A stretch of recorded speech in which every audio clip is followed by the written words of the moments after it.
how did you get to the idea of Anycart, and what's the basically the ultimate vision that you have for the business? Yeah, so we started Craftlog to record. So I was doing all this woodworking in Tahoe, and I was like, man, I wish I could post like this amazing work that I'm doing. I wish I could post or save it somewhere, like in a that I could just have a library of things. And I think Instagram at the time was the best tool to record, but it was ephemeral. So like you record on Instagram is low quality, so the resolution of the recording was really like capped. And I was like, I want full resolution of my work, saved and safely stored forever, and I want to be able to re-render this work and the resolution over time, and getting better and better, being like evergreen content.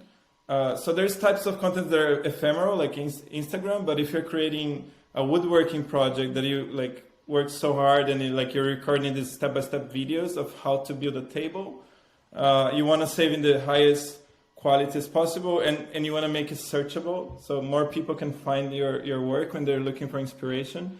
So that's what we created. It was I think later it came in like Pinterest, but it was like kind of content creation first, like UGC Pinterest kind of, right? So imagine verticalized social network for woodworkers that could record step-by-step videos. So we started with woodworking, then later we added sewing, and then later we added home improvement, because those are the type of things that I was doing in Tahoe. So Sylvia was doing sewing, I was doing home improvement, woodworking, and then I think like 2 years later we decided to do recipes as well. So we were like, oh, you know what? Like recipes is still the biggest freaking thing in the planet. Like if you see, like a lot of Pinterest traffic is recipes. A lot of Google queries are recipes. BuzzFeed, Tasty, and like all. I mean, now TikTok. It's I mean, as you know, you basically. I think you have a very weird business mentorship advice, hot women, and recipes. Those are the three main buckets of TikTok, and then a bunch of niche like little things. I think that it's because it's emotionally so satisfying to just see someone cook, and then we are all, as you know, the monkeys that we are. We see food, we want more and more and more of it. So that's why I think that people just enjoy, others cooking stuff. So, pardon the side note, but basically that's yeah. So then we decided to allow people to record these step-by-step videos. That's the ones that you see on Anycart. Those are all created using a phone on a crane. And the whole setup costs like $70 to buy a tripod that clicks on your phone. And then we developed the software on the phone to make it very easy to record step-by-step videos of how-tos. So the pitch of Craftlog was we were going to create the largest library of step-by-step videos before anybody else, because we thought that the video content should be the future of the internet and not just this stupid photo at the top with a ton of text.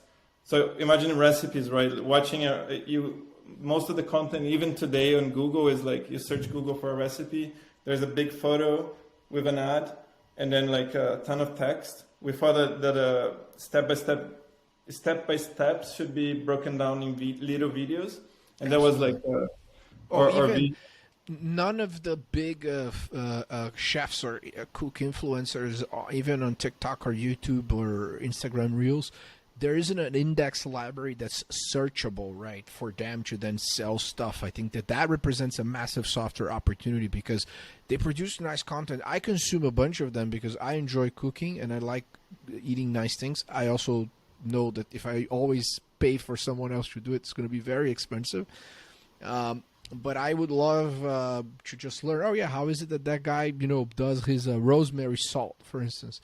Right. And I can't search for these platforms are all closed. And I mean, the vision, I'll let you tell, because, but I think that the fact that I can go on Anycart, search for what I want, and then eventually there could be channels, right, for all these influencers that produce great videos, and I can buy and make the salt for the guy that I follow.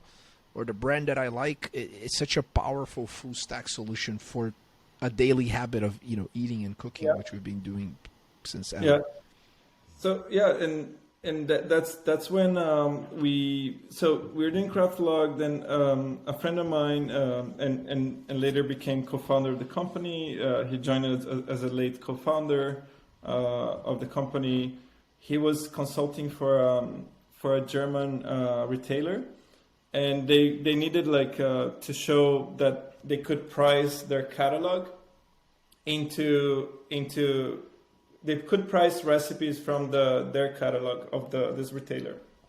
It's the massive retailer, I think they had 300,000 products on each store, and their stores were in every language because it's Europe, and it was such a challenging project, and we didn't sleep for. I didn't believe in this vision of pricing recipes. I thought it was it's gonna be gimmicky, it's not gonna be end to end, they're gonna want to price.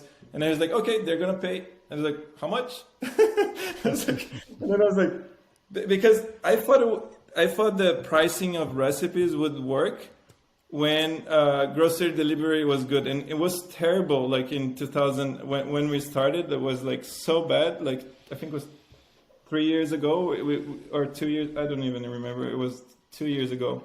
So 2 years ago when we started, grocery delivery was so bad. I was like, this is a waste of my time. Why would I do anything related to pricing recipes of groceries? This is I don't believe ever in the project. It has gotten so much better. The first VC firm I worked for, FCVC, we were seed investors in Instacart. I think we wrote their first check at a $12 million, $14 million valuation. And they used to actually hire task rabbits and the taskers would get on Ubers, and the orders were probably with a bunch of mistakes and so forth. And I think that also the early days of Rappi, that became another company that I was fortunate to have partnered with, that basically early days, and it's very broken, but it's still better than going to the fucking supermarket. I don't know. So the discovery part is worse. That's where I think you guys do a really great job at Anycart. Yeah. My everyday job is how can we be better than the supermarket? And that's really hard. Many people, it's so inspiring to go to the supermarket. So how can we make it more inspiring, more automated for the boring things? That's kind of my daily life right now. I still believe it's really hard to beat the supermarket for many people. And it's funny because we started working on groceries when it was less than 3% adoption. And that was the biggest freaking issue, was how can we make people shop online? Because nobody's shopping online. It's never going to work. So then I think that's in the company's DNA to find a better way than shopping the store. And think about it as in a product level. When you go to the store, you're walking to the fruits section, and then you're gonna grab your oranges because you're fixated in the oranges. But you look if your peripheral vision, you're okay, I can see the pears are here, all the other fruits are all there. So you're already making all these calculations, and you already know where everything is, and it's so inspiring. Where online is so bad, people are throwing you ads everywhere, it's not easy to navigate on the aisles. You have to click to go back to the aisle. So we were trying to do anyway. So I don't think going to the store is that bad for a ton of customers, to most of the customers actually. So, but the funny thing is when this friend, he proposed to me to do this thing for this European retailer, I was like, no way, this is a waste of time. Pricing recipes, this thing is never gonna work. And then he's like, oh, they're gonna pay. I was like, how much? So they paid for a burn of 6 months on a 2 months project. So I was like, okay, let's do it, because that's a technology that I want to experiment with. I was very curious. I was like, oh, is it worth for us to learn how to do these things? Pricing, using the retailer catalog, what can we do to make it better? So, and we did it, and it was very it was very interesting. Like I don't think so. We acquired this kind of a knowledge of how to price recipes from the internet, but I was still not like this is interesting, but it's not like we have this technology we built over. Half of the team is in Brazil. I flew to Brazil. I was there with them the whole Christmas, and then we crank it out in a month. We built the first version of Anycart. Where in Brazil is the rest of the team? We have a lot people in São Paulo, in Paraná. Now we have like everywhere, All over. but like in the beginning it was, and everybody's remote. So so then we crank it out, and it kind of it worked. Like we created this. It was a big success. We presented in the like kind of innovation labs, but then like yeah, that was it. Like it was everybody applauded. It was oh great, like you guys did a great job. But then like the project kind of died. So that's where I realized like that's how retailers do it. Like they innovate, like they create these innovations that don't go anywhere.